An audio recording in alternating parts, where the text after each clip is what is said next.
حلال سرٹیفکیشن کے لیے کن دستاویزات اور پروسیس کی ضرورت ہوتی ہے، بڑے ہی سادہ الفاظ میں ہمارے ناظرین کو وضاحت کر دیں تاکہ ہر بندے تک یہ عام فہم معلومات جو ہے پہنچ سکے۔ ہمیں تو سب سے زیادہ حلال سرٹیفکیشن میں یہی مشکل پیش آتی ہے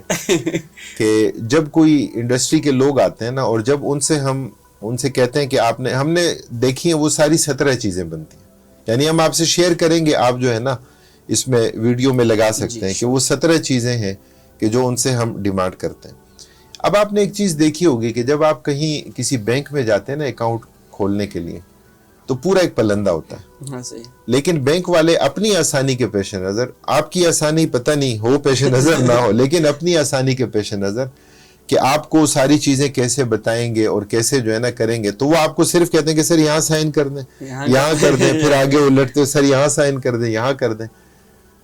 اندر کیا لکھا ہے نہ آپ کو پتہ نہ آپ کے فرشتوں کو پتہ ہے کہ اندر کیا لکھا ہے۔ اچھا، ہمارے لیے بڑا مشکل مرحلہ ہے، ہم ایسا نہیں کر سکتے، چونکہ جو حلال سرٹیفیکیشن ہے نا وہ اس کے پورے پروسیس میں انوالو ہے۔ اور مطلب آپ دیکھیں کہ شروع میں بالکل آغاز میں ہم کیا کرتے ہیں کہ کلائنٹ سروس ایگریمنٹ، کہ جو بھی کلائنٹ ہے آپ کا حلال سرٹیفیکیشن لینے کے لیے تو اس کے ساتھ آپ ایگریمنٹ کرتے ہیں، اور یہ کہ آپ جو آڈٹ کر رہے ہیں اور جو ڈاکومنٹس انہیں دیے ہیں وہ ڈاکومنٹس ٹھیک ہیں، اس کی بنیاد پہ آپ 1 سال کے لیے ان کو سرٹیفکیٹ جاری کرتے ہیں۔ اگر وہ اپنے اس پروسیس میں کوئی بھی تبدیلی کریں گے تو وہ آپ کو بتائیں گے، اگر کوئی اس کے انگریڈینٹس میں کوئی چینجنگ انہوں نے کی تو آپ کو بتائیں گے، کوئی اس کی پروسیسنگ میں تبدیلی کی تو آپ کو بتائیں گے، اس لیے کہ اس کے نتیجے میں اس کا حکم تبدیل ہو سکتا ہے، اور آپ حلال سرٹیفیکیشن باڈی کے طور پہ آپ انوالو ہیں، چونکہ آپ نے آپ نے ایک مرتبہ اس کی تصدیق کی ہے اور اس کو سرٹیفکیٹ دیا ہے، آپ کا وہ سرٹیفکیٹ ویلڈ ہے پورے 1 سال کے لیے۔ تو پورے 1 سال میں وہاں جو بھی چیز تیار ہو رہی ہے اس کی ذمہ داری آپ کے کندھوں پہ بھی آتی ہے۔ تو اس لیے ہم اس چیز کو ضرور یقینی بناتے ہیں کہ یہ کام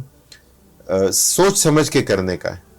کہ اس کی طرف جو بھی آتا ہے نا، صرف یہ نہیں کہ آپ کی شپمنٹ پھنسی ہے اور آپ نے جو ہے نا کنٹینر بھیجنے ہیں تو آپ کو بس ایک کاغذ کا ٹکڑا چاہیے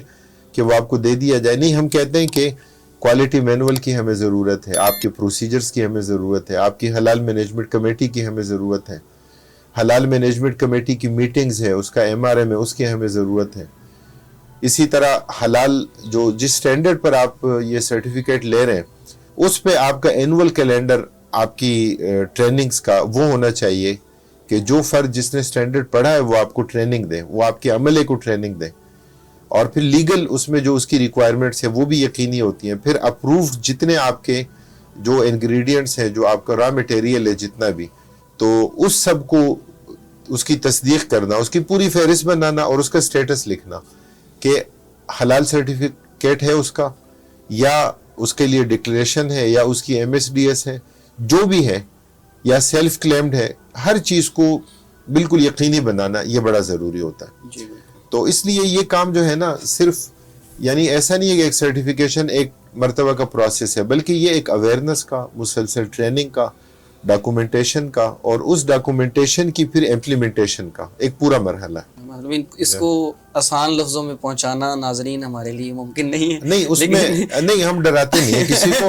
ہم یہ کہتے ہیں کہ جو لوگ ہوتے ہیں نا کوالٹی کے، جو انڈسٹری میں لوگ ہوتے ہیں، تو ظاہر ہے کہ وہ یوز ٹو ہوتے ہیں، انہیں پتہ ہوتا ہے، انہوں نے آڈٹس کروائے ہوتے ہیں، انہوں نے کوالٹی کو بھی دیکھنا ہوتا ہے، انہوں نے حلال کے سٹینڈرڈز کو بھی دیکھنا ہوتا ہے، تو ان کے لیے یہ کوئی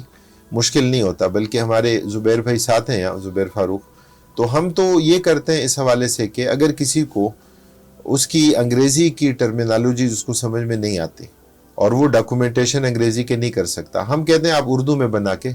وہ ہمیں دے دیں، تاکہ جو اس کی ریکوائرمنٹ ہے وہ پوری ہو جائے، آسان سادہ الفاظ میں وہ آپ پوری کر لیں تو انشاءاللہ ہو جاتا ہے۔ اس میں ایک چیز اور ہے کہ ہم حلال سرٹیفکیٹ دیتے ہیں، ہم خود جو ہے نا ہم انہیں کنسلٹنسی نہیں دے سکتے، یہ امپارشلٹی میں آئے گا اور یہ کنفلکٹ ہوگا۔ کیوں کہ ہم ڈاکومنٹ اس کے تیار بھی کریں اور ہم خود ہی آڈٹ کریں، تو یہ بات تو سمجھ میں نہیں آتی، تو اس لیے کنسلٹنسی کوئی اور دے، آڈٹ ہم کریں۔ جرنل ٹریننگ ہم دے سکتے ہیں، اسپیسیفک ٹریننگ بھی ہم نہیں دے سکتے، چونکہ یہ بھی امپارشلٹی میں آئے گا، کنفلکٹ ہوگا۔ آخری سوال ہے سر کہ آپ ماشاءاللہ حلال فوڈ ڈپارٹمنٹ سے وابستہ ہیں،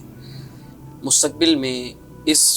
آپ حلال فوڈ کو فروغ دینے کے لیے آپ کی کیا ٹارگٹس ہیں، کیا آپ کرنا چاہ رہے ہیں، تو اس پر تھوڑا ہمیں بتائیے۔ اس حوالے سے دیکھیے، چونکہ یہ ایک بہت بڑا کام ہے، بہت بڑا کام ہے، اور یہ کام جو ہے نا کوئی کسی ایک فرد کے کرنے کا بھی نہیں ہے۔ اب دیکھیں، ریاست بھی اکیلے تنہا یہ کام نہیں کر سکتی۔ ریاست کے جو ادارے اس وقت کام کر رہے ہیں، مطلب پاکستان میں سٹینڈرڈ بنانے والا ادارہ PSQC ہے، Pakistan quality and control authority. اسی طرح آپ دیکھیں پاکستان میں اس سٹینڈرڈ کی امپلیمنٹیشن کے لیے PNAC پینیک کا ادارہ، پاکستان نیشنل ایکریڈیشن کونسل کے جو یہ کام کر رہا ہے۔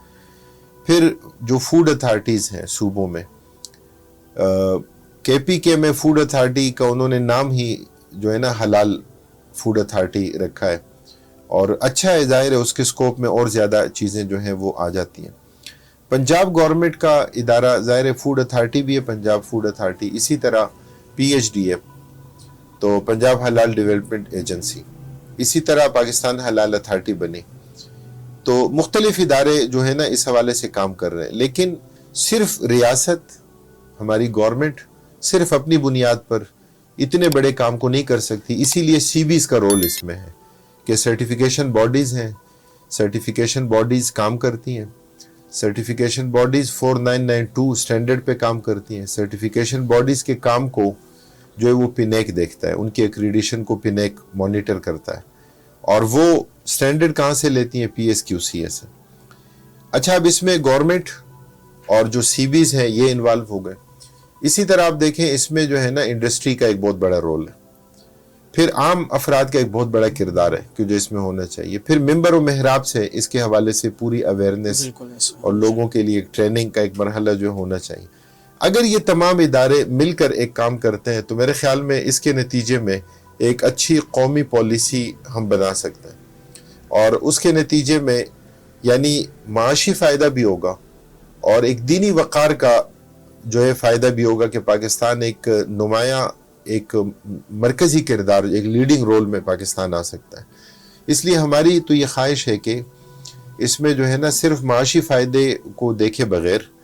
ہم اس کی سینسٹیوٹی کو، حلال کو، طیب کو، کہ یہ شریعہ کا حکم ہے، یہ قرآن و سنت کا ایک حکم ہے، نبی کریم صلی اللہ علیہ وسلم کی ہدایت ہے کہ لقمہ حرام کا اگر غذا میں شامل ہوگا تو 40 دن تک تو نماز قبول نہیں ہوگی، عبادات قبول نہیں ہوگی، دعائیں قبول نہیں ہوگی۔ تو یہ تو بہت بڑی ذمہ داری ہے۔ اس وقت جو ہوتا ہے نا کہ توفیق سلب ہو گئی، جی آپ دیکھیں معاشرے میں عام رجحان کیا ہے کہ سب لوگ جا رہے ہیں، لیکن چند افراد ہیں جو نماز بھی نہیں پڑھ رہے، جو روزہ بھی نہیں رکھ رہے۔ اللہ تعالیٰ نے توفیق ہی سلب کر لی۔ تو یہ جو توفیق سلب ہوتی ہے نا، انابت نہیں رہتی، اس کی ایک بڑی وجہ جو ہے نا وہ حرام غذا ہے، اور اس کے نتیجے میں نیکی کا کام کرنا مشکل ہے اور گناہ کا کام کرنا آسان ہے۔ نیکی کر کے خوشی نہیں ہوتی اور گناہ کر کے ندامت نہیں ہوتی۔ تو اس کی دینی اہمیت بھی اپنی جگہ ہے، اس کی ریاستی سطح پر اہمیت بھی ہے، اور جو ہمارا ایک کردار ہونا چاہیے، تو ہم یہ سمجھتے ہیں کہ اگر مل جل کے تمام افراد اور ادارے اپنا کردار ادا کریں گے تو انشاءاللہ بہت بہتر انداز میں اس کو ہم آگے لے کے چل سکتے ہیں۔ چلے سر، آپ کا بہت بہت شکریہ، آئی ایم ویری گریٹفل کہ آپ آج تشریف لائے اور اتنی اہم باتیں آپ نے ہمارے پوڈ کاسٹ میں شعور کی صورت میں لوگوں تک پہنچانے کے لیے آپ نے ٹائم دیا۔ اللہ پاک آپ کو سلامت رکھے، آپ کے اس مشن میں اللہ پاک آپ کا معاون و مددگار ہو، اور آپ اس مشن میں ماشاءاللہ اور آگے بڑھیں۔ جی تو معزز خواتین و حضرات، امید ہے کہ آج کا پوڈ کاسٹ آپ کو پسند آیا ہوگا۔ آپ اپنی رائے دیں، اپنے سوالات ہم تک پہنچائیں تاکہ ہم اس حوالہ سے، حلال فوڈ کے حوالہ سے ہم اور بھی باتیں اور ان کے جوابات آپ تک پہنچا سکیں۔ انشاءاللہ اگلی پوڈ کاسٹ کے ساتھ آپ کا ہوسٹ محمد مزمل دوبارہ آپ کی خدمت میں حاضر ہوگا۔ تب تک کے لیے اجازت دیجیے، والسلام علیکم ورحمۃ اللہ۔